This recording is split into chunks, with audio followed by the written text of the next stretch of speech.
Hi, my name is Zac Romines. I'm going to quickly take you all through a presentation of my reading ladder for Young Adult Lit over the autobiography of Malcolm X. The thematic strand for this reading ladder is identity formation. It's particularly relevant to high schoolers because that's when we go through our most intense phase probably of identity formation. We ask a lot of questions about who we are. That's just par for the course at this age, so it's obviously relevant.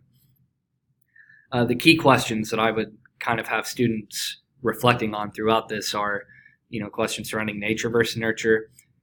How do our actions and words, which affect our public perception, therefore affect our identities? In other words, how does our public perception affect our identity, and how is that affected by what we do and say? How do characteristics such as race, class, sexuality, religion, gender affect our identity formation? And how big of a role, or does society form our identities? Notice that these are all open-ended questions. Nothing about this unit is necessarily didactic in that we're teaching students about how their identities are formed. No, it's really more didactic. If it's didactic, it's that you're showing them how to ask questions and dig far beneath the surface. Because taking something like Malcolm X's autobiography, the temptation would be to run a unit over racism. I think that a lot more can be accomplished with a text like the autobiography, because most students now, if they hear that a unit's going to be over racism, are probably going to think, I'm not racist and this isn't really relevant to me, and they're not going to sink their teeth into it. This is, teaching the unit in this way is going to give students a lot more incentive to actually grapple with Malcolm X's autobiography, which is what you want as a teacher. You want students grappling with the text. With all that said, I would start with a piece of artwork by Leroy Campbell. The reason I selected this is quite simple. The women's faces are expressionless. I would use this to start a free write, have students just, ask them, what do you imagine these women's lives are like living in, let's say, Harlem in the 1930s? What obstacles do they face? How do they feel? What do they do? What do they think about? And you're really just warming up the student's mind for empathizing, taking them outside their shoes and looking at things with kind of an objective perspective, which is going to help them not take so many things for granted about their own identity formation, which is exactly what you want for this unit. Next, I would show a Jim Crow video. This is all about just the next 2 to 3 sources are just all about building context for the autobiography itself.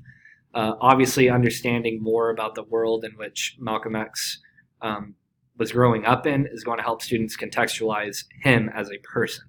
And so just a brief recap on how Jim Crow policy came to be, kind of starting from the end of the Civil War through the end of it, is going to be really useful for that.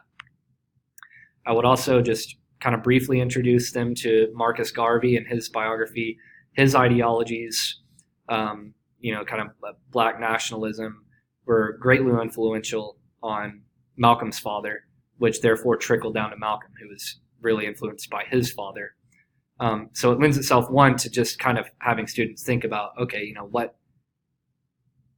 worldview, am I impacted by the worldview of my father and then his father? How many generational strains are there to my worldview? They're already going to kind of be thinking about those things, along with further contextualizing Malcolm's worldview, so that when they read about his early life, they can kind of almost work backwards and,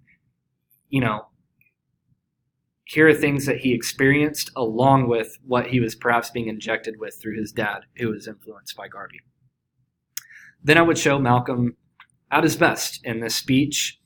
I think it'd be nice to watch this before reading about his early life, so that students, when they're reading the autobiography, can reflect on nature versus nurture and analyze his early childhood accounts in a different way, because they kind of have an idea for what he became.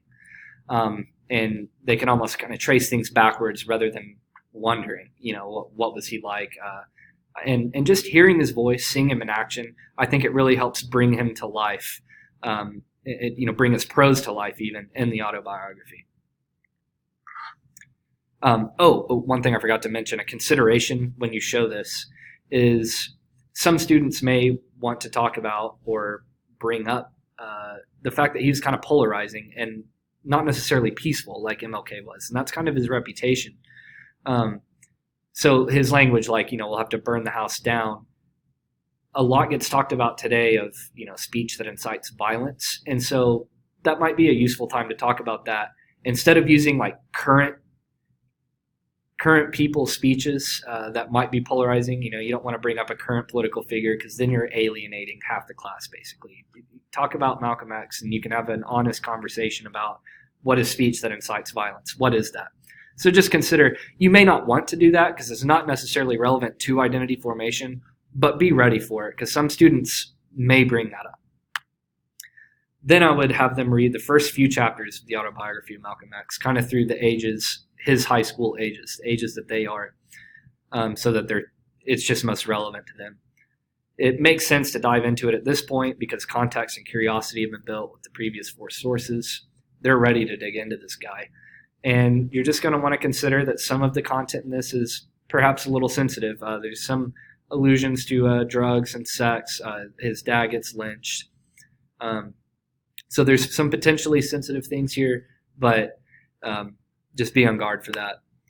Then a New York Times article by Duro, you want to, after reading about his experiences, we can start considering them in relation to our own. So for many of us, our experiences are really different. What Duro talks about is, since she's half African and then a quarter Scandinavian and a quarter something else, she doesn't really have that rock hard racial identity. Her identity is built by her experiences. So that can get us thinking about what are things that we've taken for granted. What experiences have we encountered that, actually might have played a big role in the formation of our identity? Remember, a lot of students haven't thought about that probably, so give them a lot of time. Next, another New York Times article kind of builds off the other one because this one argues that racial identity is really socially constructed. My question is, kind of which one is it, or is it both? Is it our experiences or society that's forming our racial identities, or is society drastically impacting our experiences? That's just a really kind of interesting matrix, perhaps, to consider. I think it would be really useful to have students reflect on that question because there is no answer, but it definitely gets you thinking about, how we function as members of society and the effect it has on us. And then it also, it prompts a question of how we form an identity on our own. How much control do we actually have over identities? It also prompts a question, how is that identity building process different for African Americans than, say, white or whites, Latinos, Asians? How does that affect our identity building process? So this is really when you can start getting into the meat of having students relate what they've wrestled with in Malcolm X's autobiography to themselves. I would then show them MLK's I Have a Dream speech, simply because society views Malcolm X and MLK drastically differently. And I want students to think about how their rhetoric contributed to that. And so comparing their 2 speeches, their rhetoric is vastly different. That had to have been intentional on both their behalf. And so I want students to think about, okay, how does the way I portray myself to others affect how I perceive myself and therefore behave?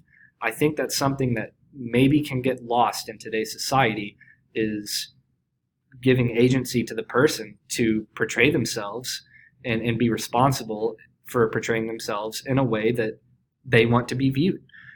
There is a lot of power there. So this is perhaps a good reminder to students that how you behave and act is going to tremendously affect your identity because, I think most of us would agree that the way we're perceived does affect the way we perceive ourselves. Finally, I would finish with the poem by Emily Dickinson, On a Columnar Self. I would finish with that because it's overall positive. It basically says that you ought to find some conviction to anchor you down, to incite you to do things and get things done. So now students can start thinking about, what am I compelled to do? What are some calls to action that I want to pursue and therefore manifest and act in a way that will build me into a person that I want to be.